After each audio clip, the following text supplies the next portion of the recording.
اصلا مصاحبه گیلکی بکنیم از هم. خیلی باب جدیدی در مصاحبه با مربی هم بود. شما نظر در مورد بازی با قاطعیت بتونستیم ببریم، هم شما اولین بردی به عنوان سرمربی داماش به کسب بگید و هم داماش در قرن جدید اولین برد خودش رو بتونست کسب کنه. شما نظر در خصوص بازی؟ اونا خدا من از سلام علیکم دارم خدمت شما و همچنین دوستای شما. من خیلی خوشحالم از این بابت که بازی اول رو بردیم و در قرن جدید اولین برد برای داماشی رو برگزار آوردیم و جا داره از استقبالشون بدیم بازیکنان عزیزمون با تعصب بازی بودید، غیرتمندانه بازی بودید، با تمام وجود برای هواداران بازی بودید و تبریک از کنم به مالک محترم و مجموعه باشگاه و همینطور هواداران بسیار خونگرم و با سهای داماش که روز خوشحال شدید. از این خیلی خوشحال. من یه چیز گفتم خدمت شما قبلا، بازم تکرار کنم، احتیاج به زمان هم داریم. هر چیز زمان مثلا این تیم بهتره.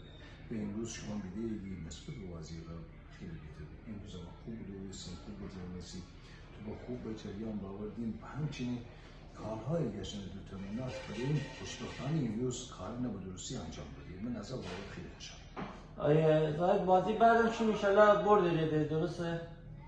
چون بازی خیلی مهمیه. بازی با داره حکم نو امتیاز بگیره.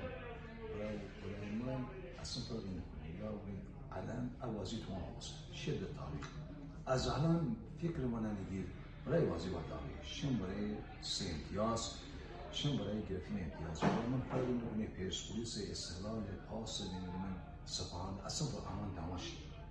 حالا چی برد خوشحالی دل هواداران خوشحالی روز جشن همه من با خاطر تو آوازی نشون برای گرفتن 3 امتیاز. داماش هواداران نشان بده که اشن زیاد فرقی نداره چه لیگ 3 برسی چه لیگ 2 و حضور پررنگ و پرشوری داشتید استادیوم. با اینکه در این ساعت حالا آخر شب و در استادیوم خارج از شهرم بود، اما بیش از 2000 هوادار بیده با اون با استادیوم.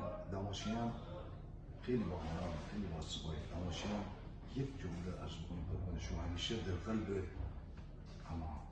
همیشه در قلب داماشیان ثابت بودید خوشن تیم به تمام دنیا میفروشه. عشان شعر هرگز مرتب نشده. اگه داماش نباشه هم دنیا نباشه. واقعی ترسیدی در عمل هم عربه ثابت بودید در سنا و گرما واجه به تیم پشت. خیلی خوشحالم و خیلی خوشحالم با چنین هوادارهای خونگرم و باثبات کار کنیم. باشین دل خوشحال.